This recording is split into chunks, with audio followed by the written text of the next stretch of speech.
The last words I heard in that building weren't thank you, weren't congratulations, weren't even goodbye.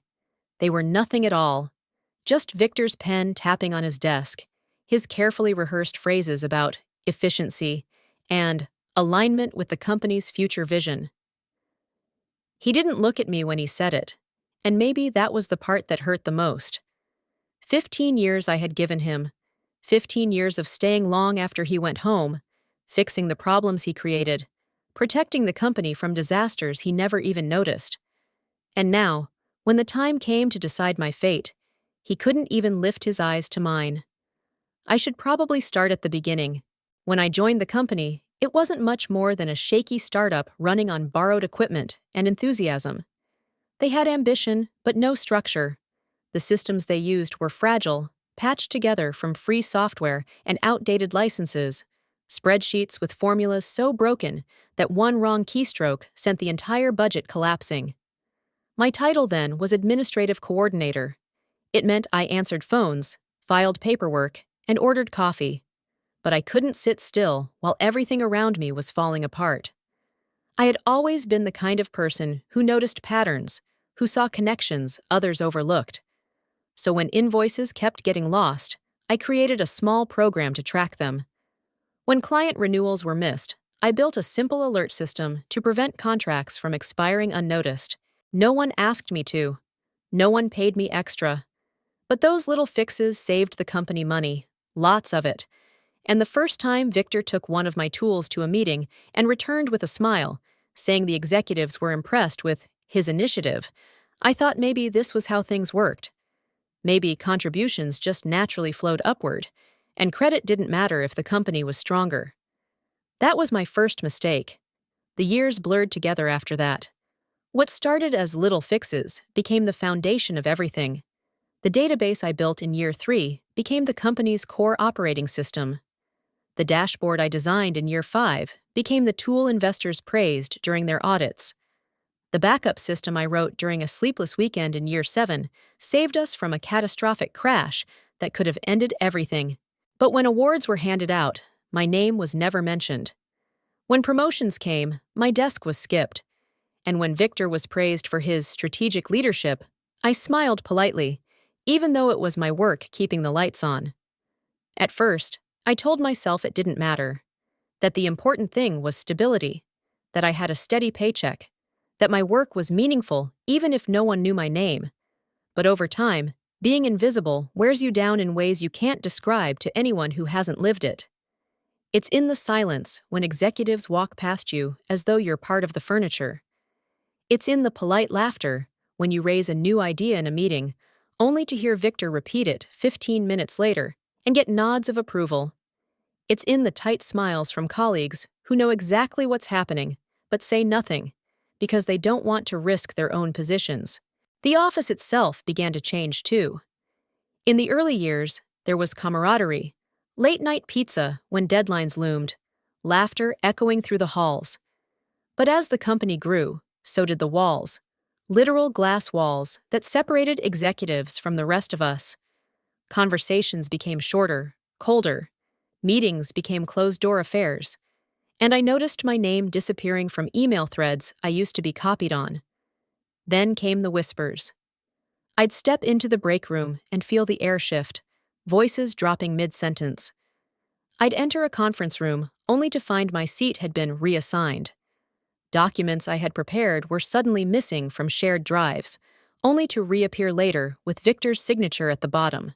One night, I stayed later than usual, though late was relative, since late had become normal for me.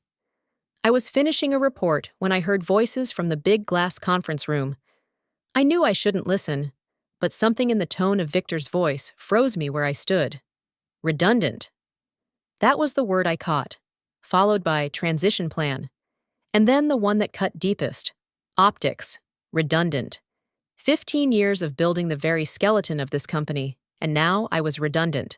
I barely slept that night.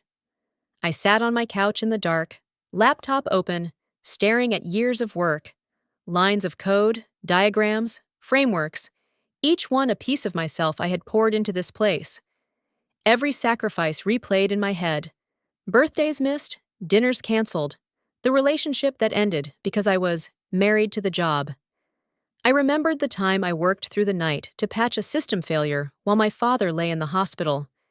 He passed away 2 days later, and I still carry the guilt of not being there for him. For what? For a company that was now preparing to erase me like I had never existed. And yet, I still went back the next morning. Because I wasn't ready to give up. Not yet. I kept hoping someone would notice. That an executive would finally see the truth. That Victor's mask would slip, and people would realize the empire he built wasn't his at all. It was mine. But hope is dangerous. It keeps you working while others plot against you. In the weeks that followed, the signs became impossible to ignore. My responsibilities grew heavier, but my authority shrank. I was asked to prepare investor reports, but wasn't invited to the meetings where they were presented. I was told to train new hires, but not given input on who was hired.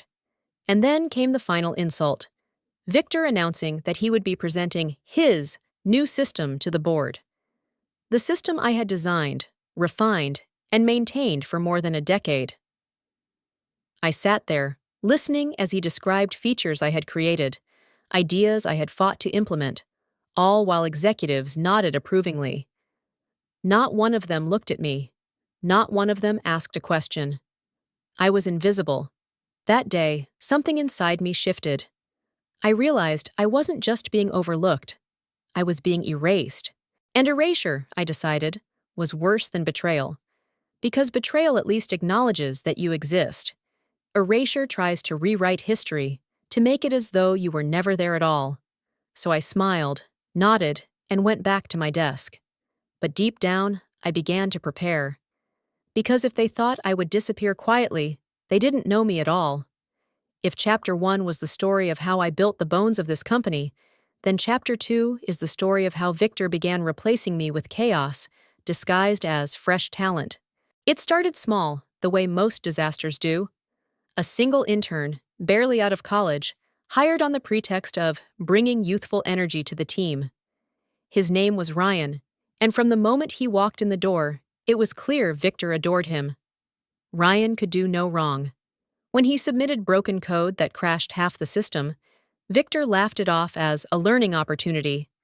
When he missed deadlines, Victor praised his creativity and told him to focus on thinking big.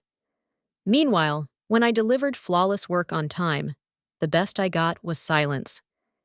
And if anything went wrong, even if it was Ryan's mistake, I was the one asked to explain what happened. It didn't stop with Ryan. Soon there was Jessica, then Ben, then a steady stream of interns and junior hires who seemed more like Victor's personal fan club than employees. They wandered the office with coffee cups and oversized headphones, tossing jargon around like confetti. None of them understood the system I had built.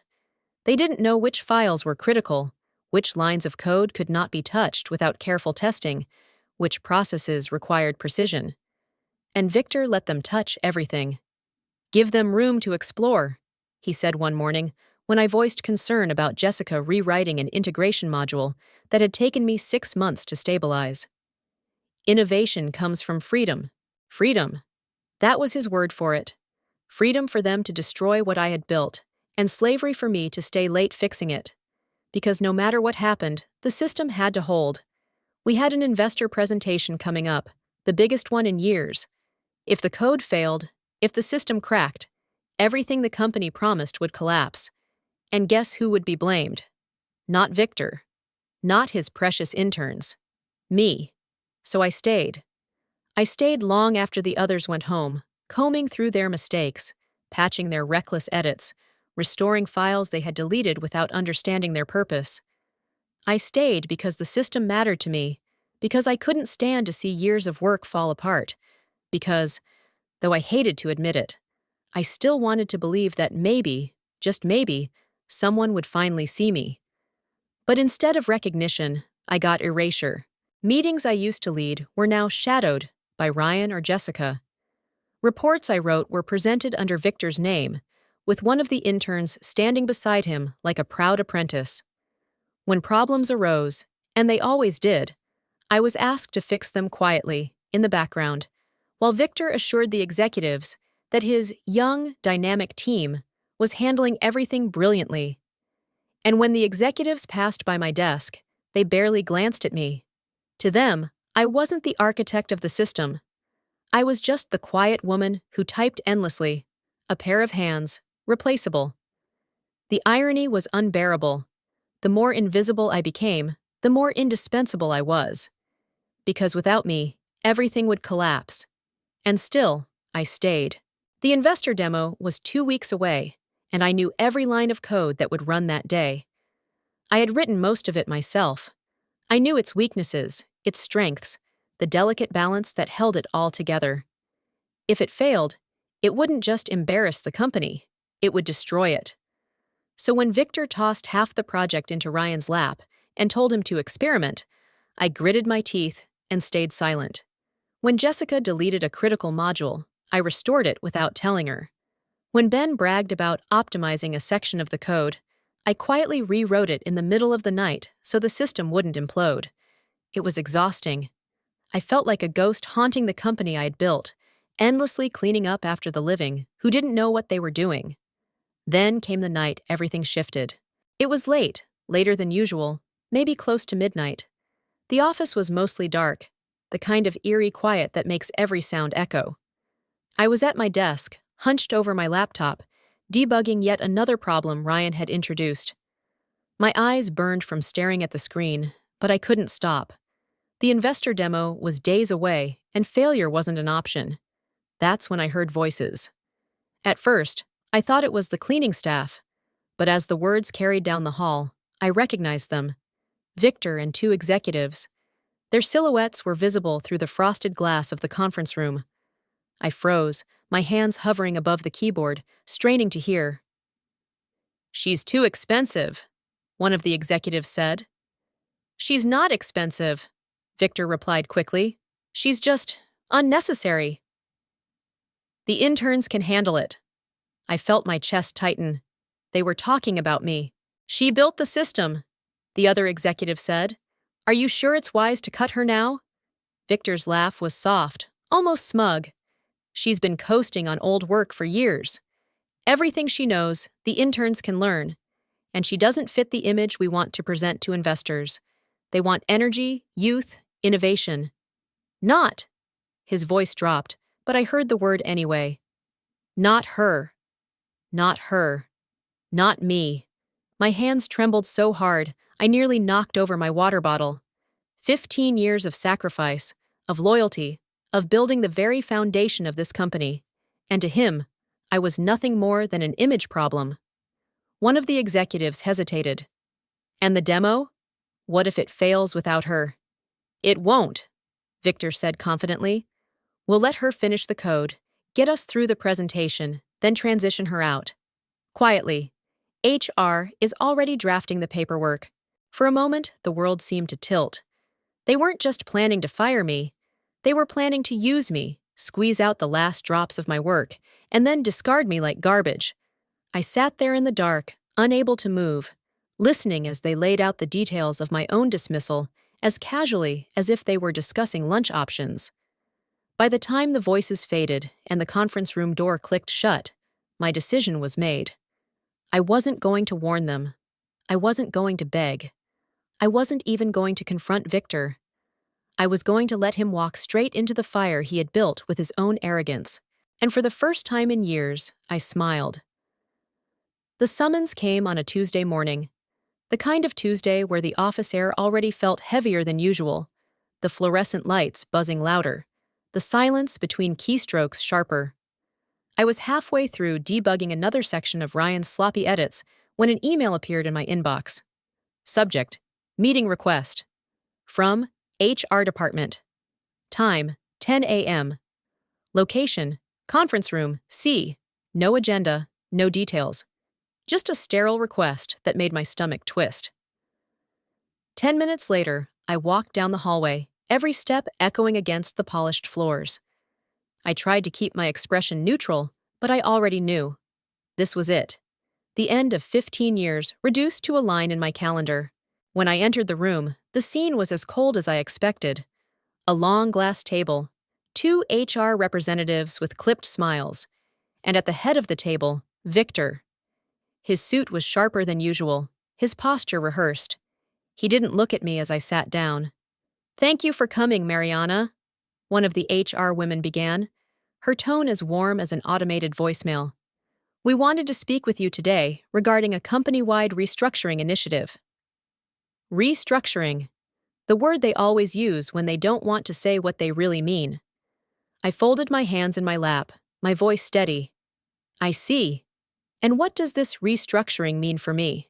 Victor finally looked up, and for a brief moment, I saw something flicker in his eyes. Relief, maybe, or smug satisfaction. "Effective immediately," he said.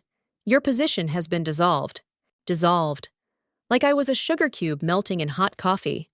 Like I had never existed.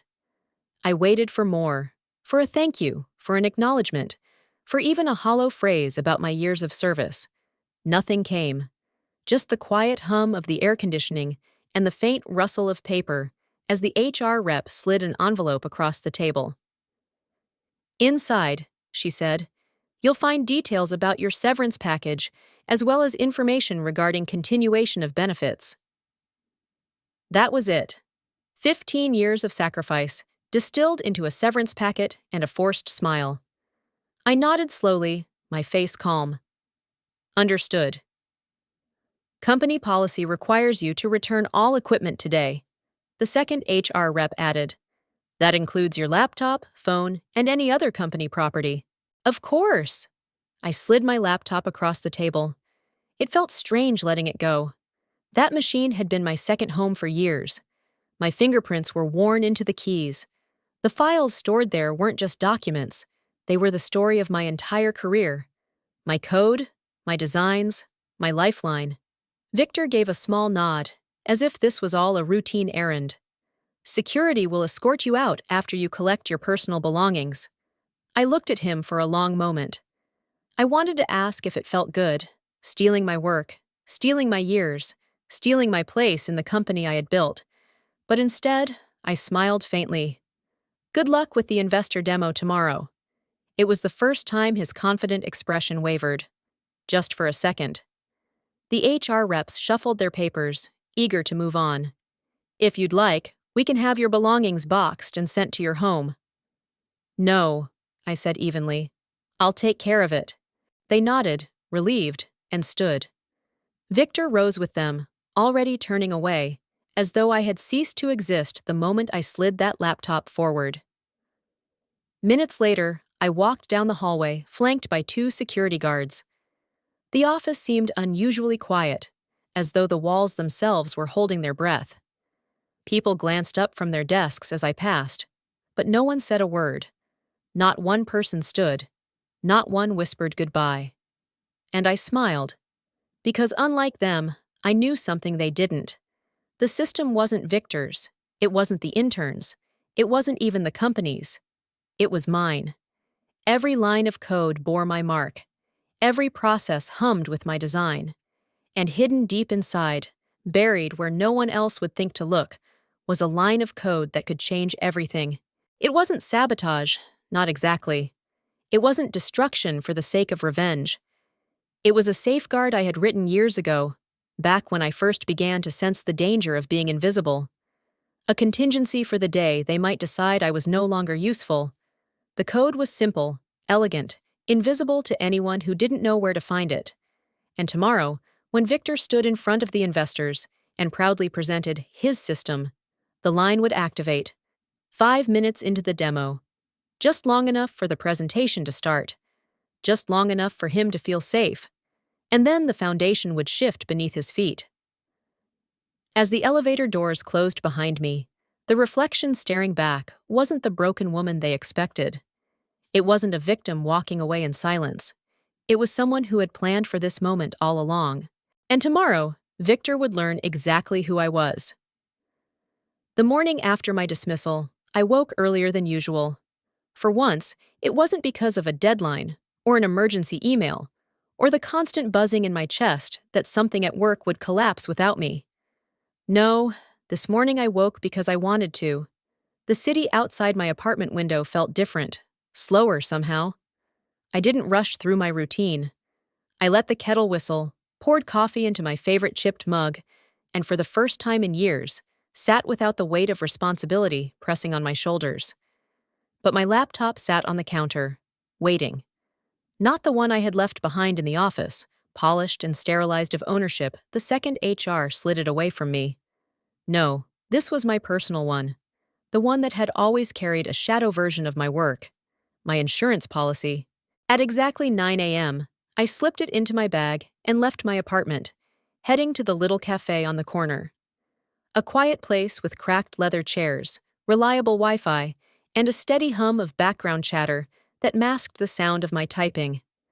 I ordered a cappuccino, took a seat by the window, and opened my laptop. The demo was scheduled for 10 o'clock. I didn't need to guess. I knew Victor's habits well enough to predict every step. He would start with his usual rehearsed speech about innovation and future-proof systems. Then Ryan, or maybe Jessica, would attempt to showcase the features they barely understood. And 5 minutes in, when the investors asked for a live demonstration, the system would do exactly what I had told it to do. I wasn't there, but I could see it as clearly as if I were standing in the back of the conference room. At 10:05 a.m., I opened a secure terminal and typed a single command. The status screen appeared, showing the code's activation window. I watched the progress bar tick forward, my coffee warm in my hands. And then it began. The system locked, not completely, not in a way that would crash operations or cause permanent damage. That wasn't the point. I had written the code with precision, like a scalpel instead of a hammer. Everything functioned as normal. Emails flowed, databases ran, client accounts stayed open. But the presentation layer, the polished interface Victor was counting on to impress the investors, froze. The login screen appeared, asking for credentials. Victor would try his first. Nothing. The interns would scramble, typing in theirs. Denied.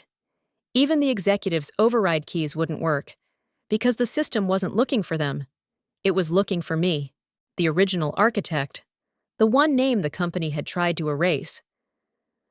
I sat back in my chair and took a slow sip of cappuccino. I could imagine it unfolding in the conference room, the forced smiles on the investors' faces turning into frowns, the rustle of papers as they whispered among themselves, Victor's voice rising in pitch as he insisted everything was under control. Ryan hovering over the keyboard, his fingers fumbling across commands he didn't understand. Jessica scrolling through scripts, pale with panic. Ben muttering excuses about network lag or software updates. And me, sitting in a cafe, watching it all in real time through the diagnostic feed I had built years ago. Every failed attempt lit up on my screen. Victor_HQ. Access denied. Ryan_dev. Access denied Jessica. _intern. Access denied EXCE_override. Access denied. Each red denial blinked like a heartbeat, steady and inevitable. At 10:12, my phone buzzed. A message from Victor. Victor. What the hell did you do? I let the screen dim without replying. At 10:15, another. Victor. System is failing. Investors are here. Fix this now. Another sip of coffee.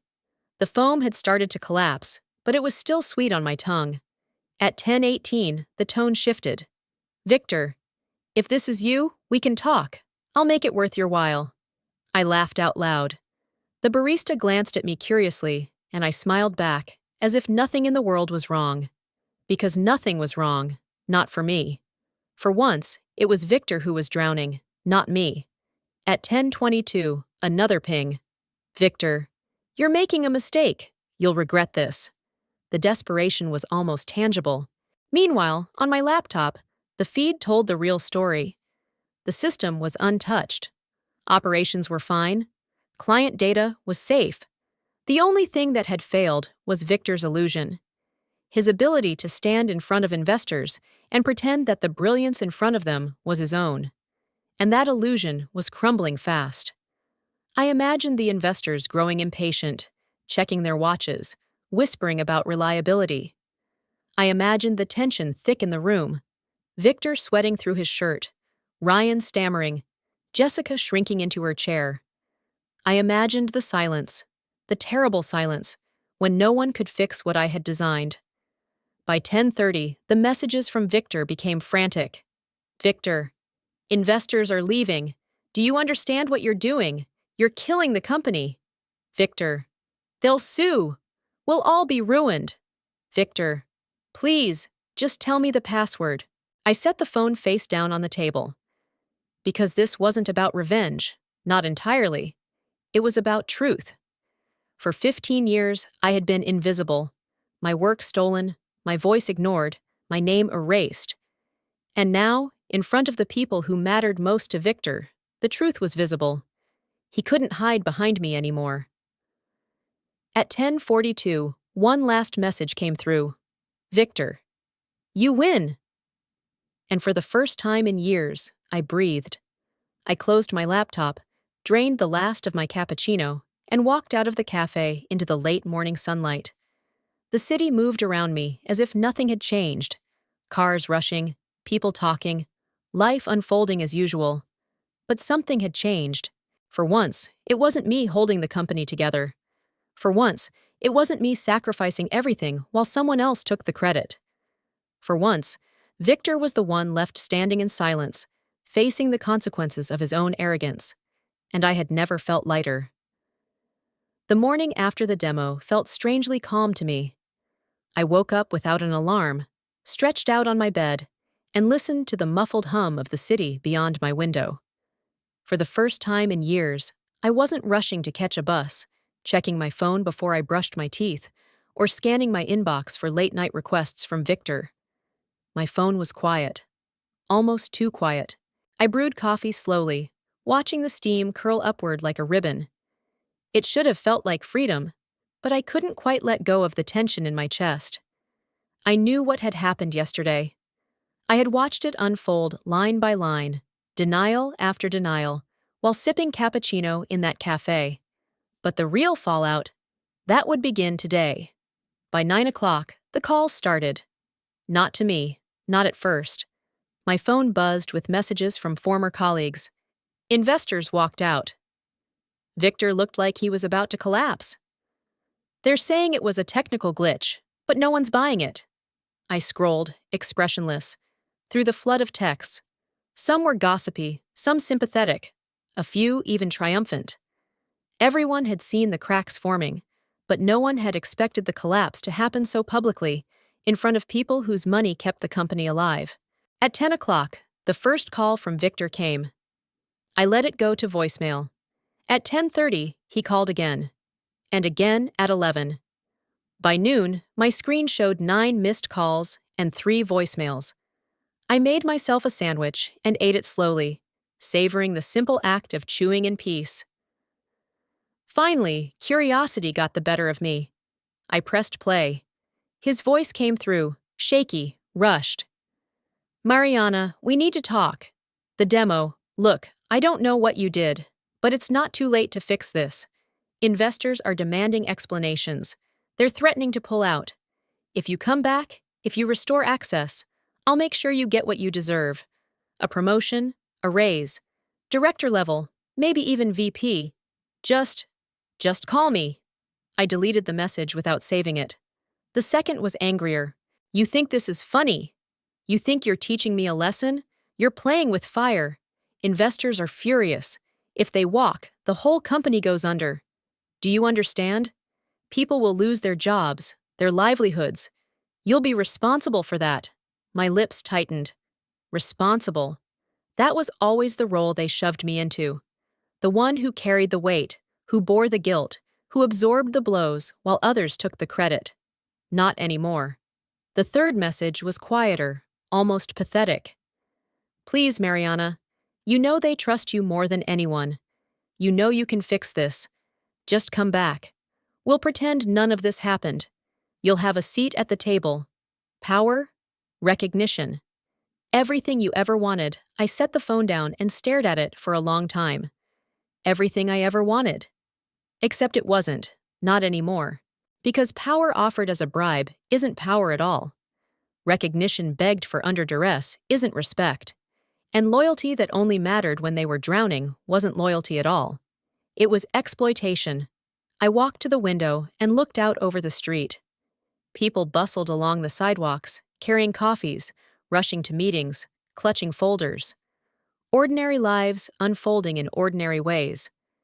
And I thought of myself, 15 years of mornings like that, rushing into a building that had never truly valued me, giving everything while they took and took. And for what? For Victor to remember my name only when his empire was burning. By early afternoon, the news had started leaking online. I didn't need to search. The headlines found me anyway, forwarded by friends and colleagues. Major tech firm demo collapses in front of investors. Unreliable systems raise questions about leadership. Sources claim catastrophic glitch during critical presentation. No mention of me, of course. There never was. But I didn't need my name in the headlines. I knew the truth. And so did Victor. At 3 o'clock, my phone buzzed again. This time it was a message, not a voicemail. Victor, I'll come to you. Just tell me where. I didn't reply. At 4 o'clock, Victor. Please, I'm begging you. Investors are gone. We lost 2 major accounts this morning. Everything is unraveling. Still, I stayed silent. Because silence was all I had ever been given.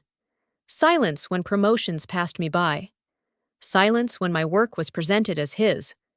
Silence when I asked for recognition, for growth, for something more. And now, it was his turn to sit in silence. By evening, the desperation had shifted into something else. Another message came, longer this time. Victor, you think your loyalty never mattered? That's not true. I know I didn't say it enough, but you were the backbone of everything. I should have acknowledged it. I should have done more. If you come back, I'll make it right. Equity, shares, full creative control. Whatever you want. Just don't let this be the end of us. I stared at the words, my chest tight, not with doubt, but with clarity. He was right about one thing. My loyalty had never mattered. Not to him, not to the executives, not to the company. I had been useful, yes. Convenient. A machine they wound up and set loose. But loyalty? Number. That required reciprocity, trust, gratitude, none of which they had ever shown me. And even now, when he claimed he was ready to give me everything, it wasn't out of respect.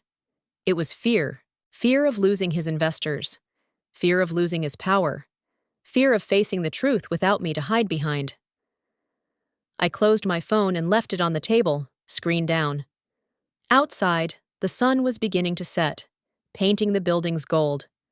For the first time in years, I let myself watch it without the nagging guilt of unfinished work pressing at the back of my mind. Victor could beg, investors could flee, the company could crumble, and none of it was my responsibility anymore. My loyalty had been wasted, but my freedom?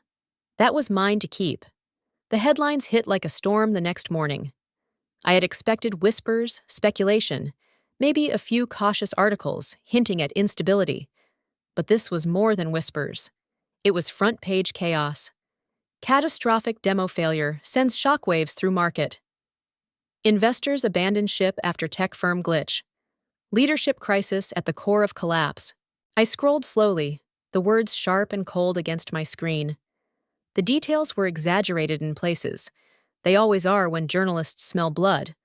But the core was true. The demo had failed in spectacular fashion. Investors had walked out, and faith in the company had evaporated overnight. Victor's name appeared again and again, always paired with words like mismanagement, arrogance, and unreliable. For years, he had polished his image as the genius behind our systems, the visionary leader of innovation. Now the mask was gone, and the world was watching him unravel. I thought I would feel satisfaction, and in a way, I did. But beneath it was something else, something quieter. A strange heaviness, as though all those years of carrying the company were only just now being lifted from me. By mid-morning, my inbox began to fill. The first message came from Clara, a former analyst who had left 2 years ago after Victor pushed her aside for one of his interns. Mariana, I don't know if you'll even read this, but I just want to say thank you. You were the only one who ever took the time to explain things to me without making me feel small. You probably don't even remember, but you helped me debug my first big report. I've never forgotten that kindness. I read it twice, my chest tightening. I did remember. She had been nervous, overwhelmed, ready to quit, and I had stayed late, walking her through the steps until her face lit up with relief. It had taken maybe an hour. To her, it had been everything. Another email appeared minutes later. This one from David, a developer who had always hovered at the edges of the team, quiet and unsure. When I heard what happened yesterday, I couldn't stop thinking about you. You were the reason I didn't quit my first month. I thought I'd never keep up, but you showed me shortcuts, reminded me that no one knows everything at the start. I just wanted you to know that I'm still in this field because of you. Then another, and another. Some were short, just a thank you, a memory, a moment of encouragement I had given without thinking. Others were long, detailed stories of nights when I had stayed late to help, times I had defended them against unfair criticism, times I had made them feel seen when the rest of the office made them feel invisible. Even Ryan, one of Victor's prized interns, wrote to me, I know I made mistakes. I know I didn't listen when you tried to guide me, but you were the only one who didn't treat me like I was expendable. You always explained, even when I was too arrogant to hear it. Yesterday, I realized how much of this company was really you. I'm sorry. And thank you. I sat at my desk, staring at the screen as the messages poured in. One after another, small echoes of the years I thought had been wasted. And for the first time since walking out of that building, I felt something I hadn't expected. Peace. Because maybe I had been invisible to the executives. Maybe my name had never been in the reports, or on the stage, or in the headlines, but it had been written somewhere else, in the memories of the people I had helped, in the careers I had encouraged, in the confidence I had given when no one else cared. My work had left a mark, not just in lines of code, but in people, and that, I realized, was something Victor could never erase. By afternoon, I closed my laptop and sat quietly, letting the weight of it sink in.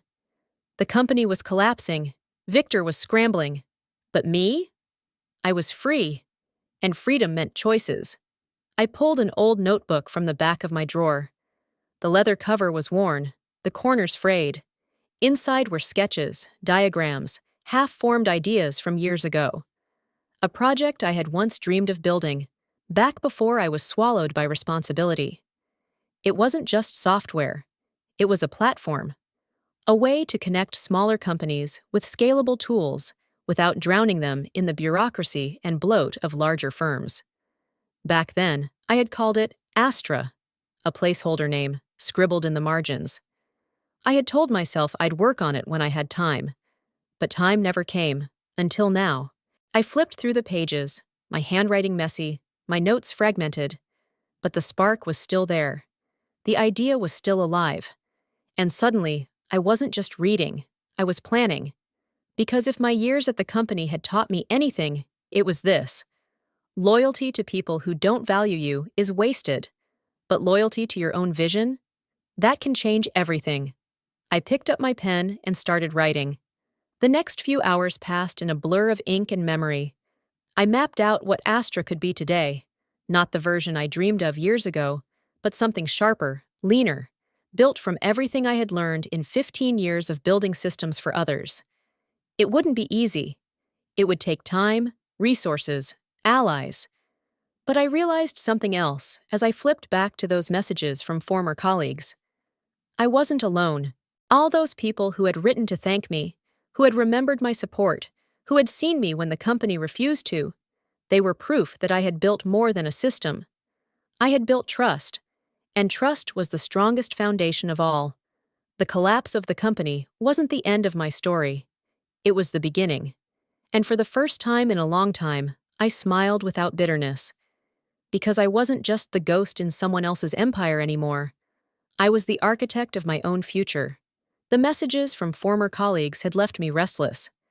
Gratitude filled my inbox, reminding me that my work had always been more than invisible code buried inside a corporate system. It had shaped people, and people remembered. That thought stayed with me as I paged through my old notebook, filled with sketches of Astra, the platform I had once dreamed of building. But dreams needed fuel. I had ideas, but no resources. Not yet. That changed 2 weeks later when I received an unexpected invitation. It came from Elena Torres, co-founder of a mid-sized software firm I had brushed paths with years ago at an industry event. Back then, she had been sharp-eyed, quick to laugh, and one of the few leaders who had asked me, not Victor, about the details of our system. I remembered her as someone who listened more than she spoke, someone who noticed the quiet contributors in the room. Her message was simple. "Mariana, I've been following the news. I think it's time we talked." Lunch? We met at a sunlit restaurant tucked into the corner of a leafy square. Elena arrived in a gray blazer, her hair pulled back, but her expression open. When she spotted me, she smiled, a genuine curve of recognition that made me feel less like a survivor and more like a peer. "I was wondering how long it would take before you started building something of your own," she said as we sat down. I blinked. "You assumed I would?" "Of course," she replied easily. "Anyone who watched that demo collapse could tell who the real architect was. The investors I've spoken with know too. They're not angry with you, they're interested." Her words landed like a quiet shock. For years, I had trained myself not to expect acknowledgement. To hear it now, spoken so directly, felt almost surreal. I pulled out my notebook, hesitant, but Elena leaned forward eagerly. "Show me." I opened the pages, tracing the rough sketches of Astra. "It's not polished," I admitted. "It's a concept I've been shaping for years. A platform that provides small organizations, nonprofits, community groups, independent creators, with tools they can actually afford. Simple, transparent, no manipulative contracts, just technology that works for them, not against them." Elena studied the pages carefully, her fingers tapping lightly on the table. "Honest infrastructure," she murmured. "That's what people need right now, especially after watching a supposedly bulletproof company implode because of ego and lies." She looked up at me. "I want in. Not just as an investor. I want to back you. You've built empires for other people. It's time to build one for yourself." My throat tightened. For so long, I had been the ghost in the machine, the invisible architect. To hear someone say it was my turn, my empire, nearly broke something open inside me. "Elena," I said carefully, "I can't promise it'll be glamorous. It'll be slow, messy, maybe even a little naive." She smiled. "Messy is fine. Naive is fine. Honest isn't." We shook hands across the table. And just like that, Astra had its first partner. We started small. Elena provided seed funding, just enough to cover a modest workspace and one additional hire. That hire came in the form of a young engineer named Marco. Marco was fresh out of university, with unkempt hair, boundless curiosity, and a tendency to talk too fast when excited. On his first day, he arrived with a backpack stuffed with cables, 2 half-broken laptops, and a grin that said he'd sleep under his desk if it meant being part of something new. "I read about the collapse," he admitted, pushing his glasses up nervously. "Everyone was talking about it. I thought, whoever built the system in the first place must be brilliant, and stubborn, and maybe a little dangerous." I laughed, surprised. "Dangerous?" "In the best way," he said quickly. "Dangerous to the right people. The kind of person I'd want to learn from." Working with Marco was a revelation. After years of cleaning up after arrogant interns who ignored me, here was someone who asked questions, who listened, who treated my guidance as something valuable. His energy pulled me forward on the days I doubted myself. Together, the 3 of us built the first prototype of Astra. It wasn't sleek, it wasn't pretty, but it worked. a simple platform that allowed community organizations to manage their data securely, share resources transparently, and communicate without paying for bloated tools designed for corporations. We tested it with a local nonprofit Elena had connections with, a literacy program struggling to keep track of volunteers and donations. Within a week, their processes were smoother. Their coordinator, a woman named Leah, emailed me directly. "I don't know what magic you've built, but for the first time in months, I feel like I'm not drowning. Thank you." I read that message 3 times, my fingers trembling against the keyboard. After years of silence, after years of invisibility, here was someone thanking me directly, without Victor standing in between. News of Astra spread quietly at first. Elena knew how to be discreet, reaching out to contacts she trusted. Ironically, some of the first investors who had stormed out of Victor's failed demo became our earliest supporters. "We trusted him," one of them told me during a late-night call, "but watching him flounder made us realize we'd been trusting the wrong person all along." You kept that system running for 15 years. You don't need to prove yourself anymore. You just need to prove Astra works. It felt strange to be on the receiving end of that kind of trust. Strange and humbling.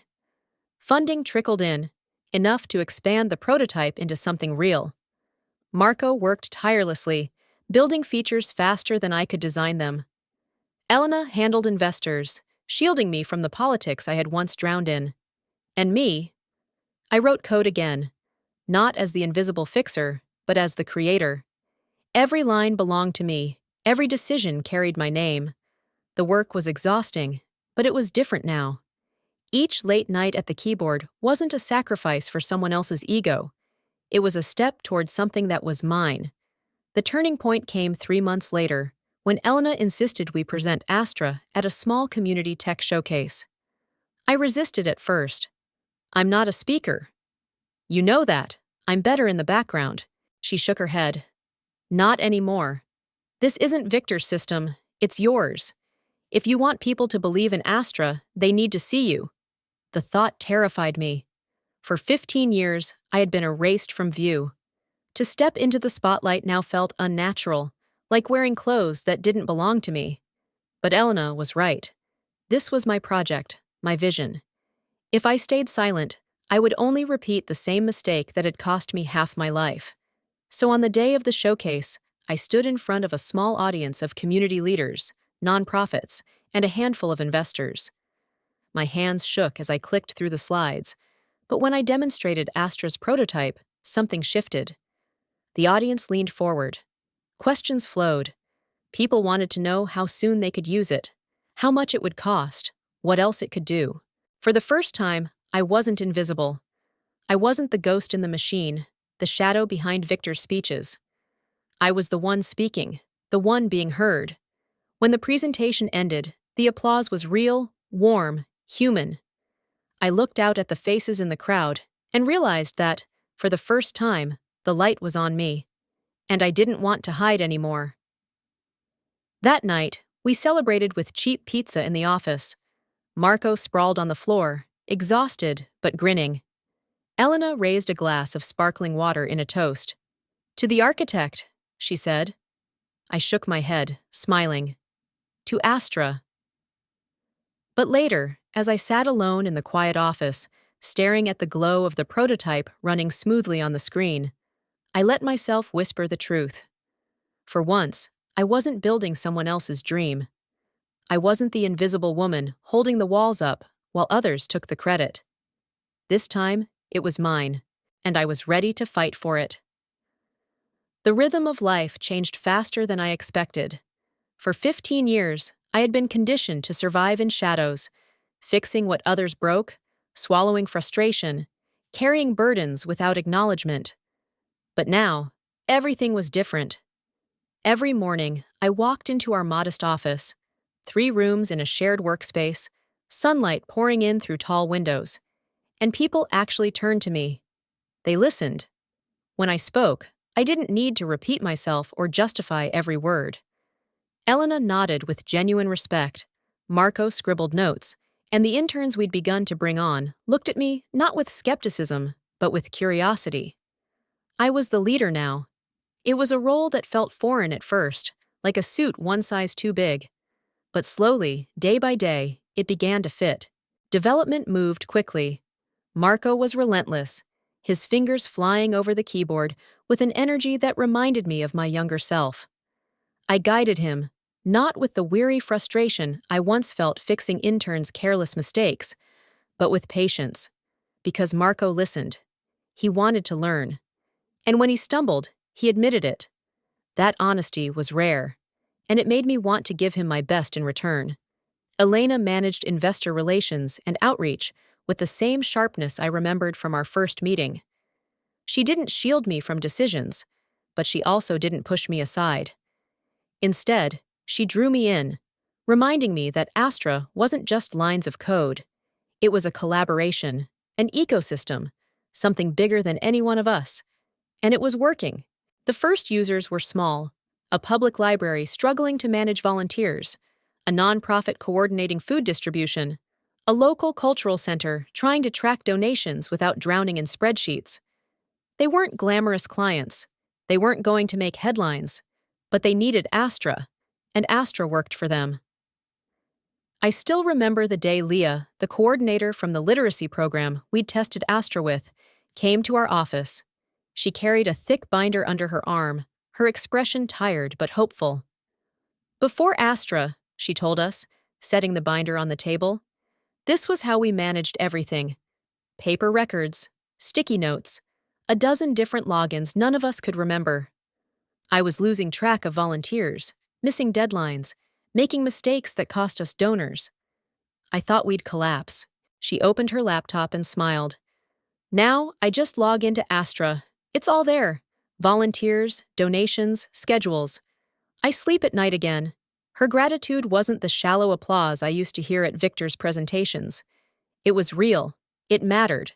And it filled me with a satisfaction I had never felt at the old company. Because this wasn't about investors clapping for numbers on a slide. This was about people's lives being easier, safer, better, because of something I had built. We kept growing, slowly but steadily. Libraries in neighboring cities adopted Astra. Nonprofits began to share it with each other, word spreading like water seeping through cracks in dry ground. Each new user brought me a kind of joy I couldn't explain. When an administrator sent an email thanking me for saving them hours of work, I felt more pride than in all the years of Victor's empty compliments. When volunteers told us they finally felt organized, I smiled in a way I hadn't in years. And through it all, I was no longer invisible. Elena made sure my name was on every press release, every partnership agreement, every pitch. Marco introduced me to his peers as the architect of Astra. Even the interns we took on treated me with respect. Not fear, not dismissal, but genuine trust. I had spent so long thinking recognition was about titles, promotions, or applause from executives. But recognition was this: being seen, being valued, being believed. For the first time in my career, I felt in the spotlight. Not because I had demanded it, but because I had earned it, and people wanted me there. One evening, as I was closing my laptop, a headline caught my eye. Exodus continues at tech giant after culture scandals. My old company. I clicked reluctantly. The article described what I already suspected: employees leaving in waves, interns burning out within months, senior staff resigning quietly. Words like toxic culture, credit theft, and leadership vacuum appeared again and again. Victor's name was there too, but now it was tarnished. Investors had distanced themselves. Executives were leaking stories to the press. He was portrayed not as a genius, but as a cautionary tale. I read every word, my emotions a tangle of anger, sadness, and relief. For so long, I had carried the guilt of believing their failures were somehow my fault. That maybe I wasn't good enough, maybe I hadn't fought hard enough, maybe if I'd worked even longer hours, the system wouldn't have been so cruel. But reading those reports, I saw the truth laid bare. It was never me. It was the culture, the system, a machine that devoured loyalty and rewarded manipulation. It had destroyed not only me, but dozens of others before and after. People like Clara, David, Tamsin, brilliant minds who had been erased because someone louder wanted the credit. The company wasn't collapsing because I had left. It was collapsing because it had been rotting from the inside all along. And with that realization, a strange calm washed over me. For the first time, my doubts disappeared. The little voice that whispered I had been too quiet, too careful, too weak. It finally fell silent. I hadn't failed. They had. And I had survived. The next morning, I walked into the office with a lighter step. Marco looked up from his desk and grinned. "You seem different." "I am," I said simply. He raised an eyebrow. "Good different?" "The best different." Elena arrived soon after, juggling 2 coffees. She handed me one and said, "We've been invited to present Astra to a coalition of libraries next month. They want to hear from you. A few months ago, I might have flinched at the thought of presenting, but now I nodded without hesitation. Let's do it." The weeks that followed were some of the most satisfying of my life. Astra grew, not explosively, not like a viral startup chasing headlines, but steadily, with roots sinking deep. Every new adoption was personal, every partnership built on trust. We added features based on feedback from librarians and nonprofit leaders. We kept the platform clean, transparent, easy to use. No bloated add-ons, no manipulative contracts, just technology that served people. And every time a new organization joined, I felt it.